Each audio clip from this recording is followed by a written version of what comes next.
l'ONG Sogimap vole au secours des malades en manque de sang. Elle vient de mettre à disposition des autorités guinéennes plus de 2000 poches de sang. La cérémonie de remise s'est déroulée en présence du professeur Alpha Condé, président de la République. Sanassi Keita signe ce reportage. Comme prévu dans son programme de développement socio-économique de la Guinée, le président de la République veut impulser une nouvelle dynamique au secteur de la santé en lui offrant tous les moyens nécessaires.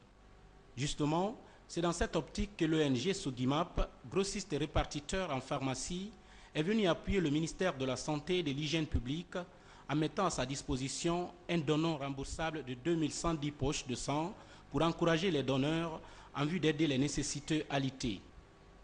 En faisant donc ce geste aux autorités sanitaires du pays en présence du président de la République, l'ONG Sogimap, conduite par Pauline Bakoli-Rache, entend ainsi contribuer à sa manière au développement du secteur de la santé du pays. Le chef de l'État a pour sa part remercié les donateurs pour ces signes d'accompagnement des actions engagées en faveur d'un développement harmonieux de la Guinée.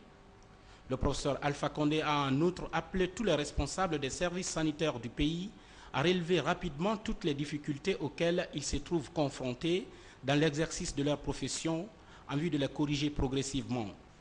Ce qui témoigne de sa volonté à traduire ces messages de campagne présidentielle passée en actes concrets pour le bien-être des populations.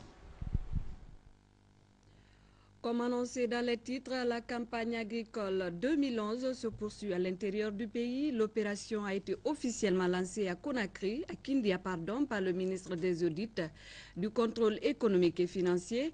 Aboubakar Sidiki Koulibaly a profité de l'occasion pour visiter les magasins de stockage des engrais et aussi échanger avec les autorités régionales, les agriculteurs et les superviseurs techniques chargés d'appuyer les paysans.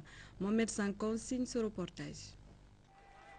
C'est la traction animale et le semis de quelques grains de riz que le ministre des Audits, du contrôle économique et financier a lancé la campagne agricole 2011 dans la région de Kindia. Nous sommes dans le secteur de Tegeya, district de Kalirouré, dans la CRD de Molota. Ici, 42 hectares sont exploités par 14 groupements réunis dans l'union Bas-Molota. À Dantegeya, l'essentiel du labour est fait par les bœufs. Ces 14 groupements promettent une bonne moisson. La fourniture des engrais est suivie de celle des herbicides et autres petits outillages. D'ailleurs, le porte-parole de la communauté a axé son intervention sur cette dernière inquiétude, car ici existent des bas-fonds qui nécessitent absolument l'utilisation des petits outillages. Cette fois, rien n'est pris au hasard, expliquent les autorités de Kindia. Des techniciens encadrent les paysans pour maximiser la récolte. Dans la zone de Kindé, en général, nous, l'ONG RGTADI, nous appuyons les producteurs tant par rapport aux techniques agricoles liées à la culture atelier, mais aussi dans le cadre de la formation en technique améliorée, c'est-à-dire comment utiliser l'engrais, quand et quelle quantité, à quel moment. Maintenant, les herbicides, la même chose. Donc, on donne des cours de formation aux producteurs pratiques et théoriques, mais on les suit aussi dans l'application. Le ministre des Audits a insisté sur l'importance que le chef de l'État accorde à la présente campagne agricole, d'où la mise à la disposition de Kindia de 450 tonnes d'engrais et de 22 motos de supervision pour qu'à terme, la Guinée puisse donner 100 000 tonnes de céréales supplémentaires. L'objectif du gouvernement, c'est produire 100 000 tonnes de céréales supplémentaires. Ces 100 000 tonnes de céréales supplémentaires, Kindia doit avoir une partie importante de cette production parce que la terre de Kindia est fertile, parce que la main-d'œuvre de Kindia est qualifiée et dynamique et engagée. À Dantegeya, la délégation du ministre des Audits a également visité ce champ de riz de variété Nankin. Ces 60 hectares sont repartis entre les familles du village et le bas-fond donne 2 à 3 moissons par an. Cela à partir de cette pépinière entretenue par les techniciens. De retour dans la commune urbaine de Kindia, Aboubakar Sidiki Koulibaly a visité le magasin de stockage de la Chambre communale d'agriculture, le grand magasin de la ville, et a procédé à la remise officielle des motos à avoir un conclave avec les cadres élargis aux paysans et aux techniciens. Au nom des 334 590 producteurs agricoles, nous vous disons merci Et merci au gouvernement pour votre choix comme délégué auprès de notre préfecture, vitrine de la capitale, afin de superviser les activités de cette campagne agricole. En réponse, le ministre des Audits a invité les cadres à la rigueur, au respect de l'éthique et au suivi cohérent de cette campagne agricole. Car au finish, c'est toute la Guinée qui gagne, conclut le ministre Aboubakar Sidiki Koulibaly. À Fourekaria, c'est le ministre du Commerce qui a procédé récemment au lancement de la campagne agricole 2011, un programme cher au gouvernement guinéen pour appuyer les producteurs à améliorer leur rendement. Reportage Cheikh Sanoussi Sanko. Accompagné d'une importante délégation de son cabinet, le ministre du Commerce était ce vendredi à Fourekaria pour le lancement officiel de la campagne agricole 2011 au niveau de cette localité. Après avoir bénéficié des honneurs militaires à la rentrée de la ville, le ministre et sa suite sont accueillis à la résidence de Madame le Préfet, où déjà les notables autour du Saint-Coran avaient organisé des prières et bénédictions pour accompagner cette action salvatrice. Ce fut ensuite au tour des populations du secteur Siréa, d'Irsil Syntika dans la sous-préfecture de Saya, de recevoir la délégation ministérielle. Après les allocutions de bienvenue des autorités locales, le ministre du Commerce, dans la langue du terroir, a indiqué la motivation des autorités du pays quant à la réussite de cette opération. Devant une foule en liesse, le ministre, en harmonie avec Madame le Préfet de Fourekaria, a procédé au sémi à la lancée. Toute une joie pour le chef de département du commerce. Moi, je suis heureux, en tant que ministre du Commerce, que le gouvernement ait accordé le maximum d'attention à la production agricole. D'abord, j'étais surpris, et heureusement surpris, que tous les sages autour de Madame à la préfecture, ils ont lu toute la nuit du jeudi au vendredi le Saint-Coran. Le choix de cette plaine féline de 50 hectares ici à Siréa n'est pas fortuit, dira Madame le Préfet. Moussaïa est une zone de production par excellence. C'est pourquoi la population de Moussaïa en particulier et la préfecture de Fourekaria en général, plus les cadres promettent être en tête de liste au rendez-vous des bilans. Pour les encadreurs techniques, toutes les conditions sont réunies pour conférer à cette campagne le résultat attendu. Les cadres sont initiés, formés à cet effet. Ils sont formés, ils sont prêts à assumer leurs responsabilités pour l'autosuffisance alimentaire.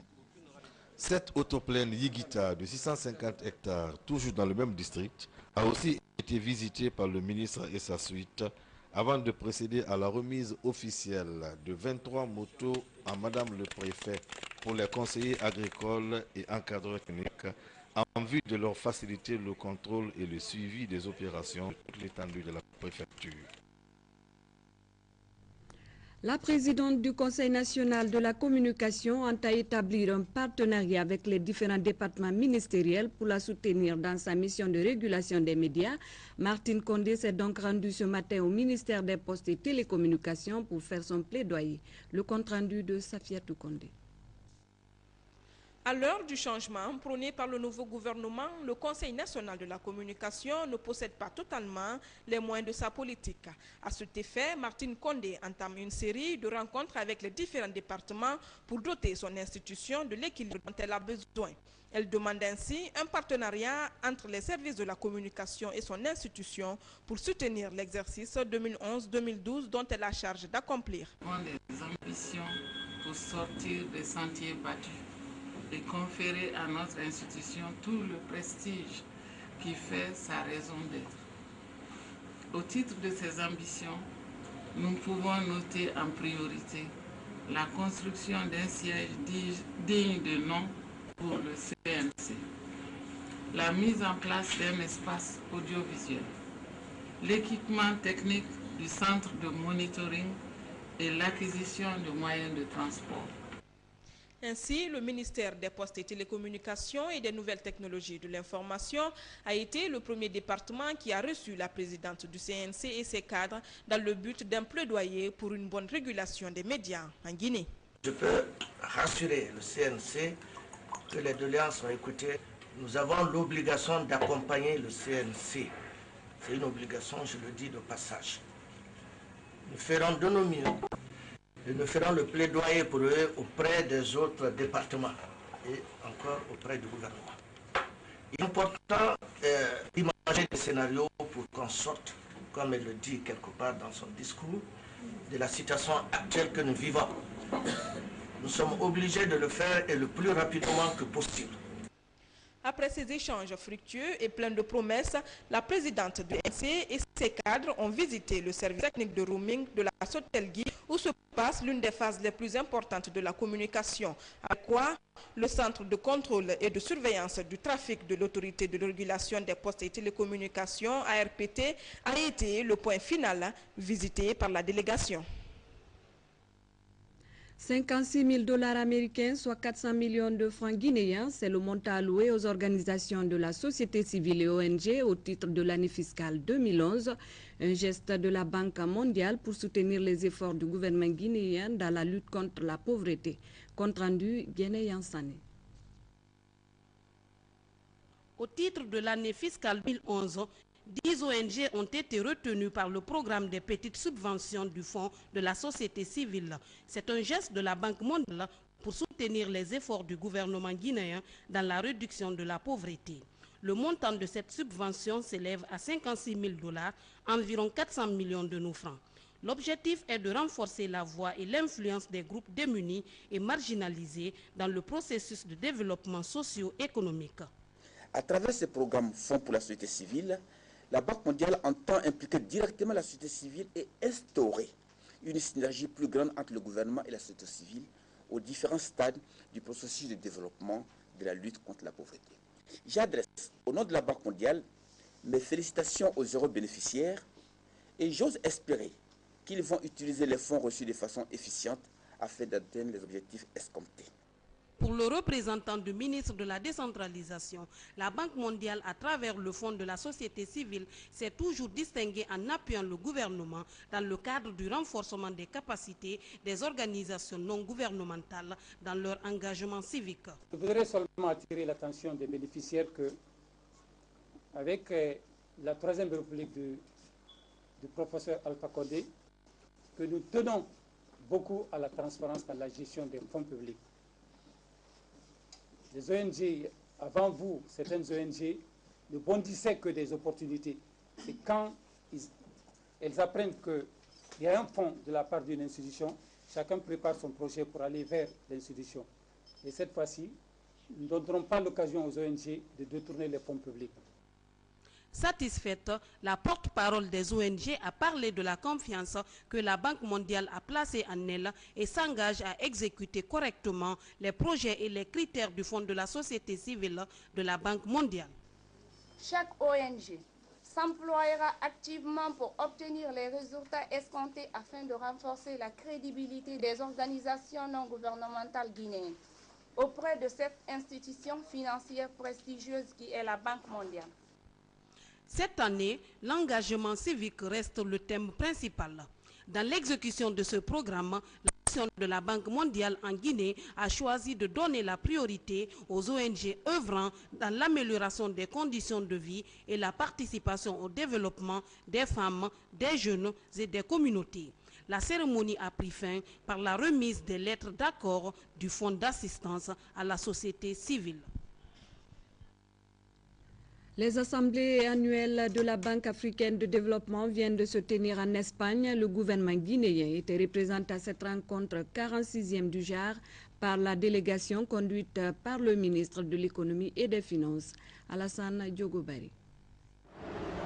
Les travaux de ces assemblées annuelles de la BAD se sont tenus dans les locaux du Palais de Congrès de Lisbonne, la capitale portugaise. Des travaux qui ont duré 2 jours, soit du 9 au 10 juin 2011. À l'ouverture officielle des assemblées dans une salle pleine, il y a eu 3 importantes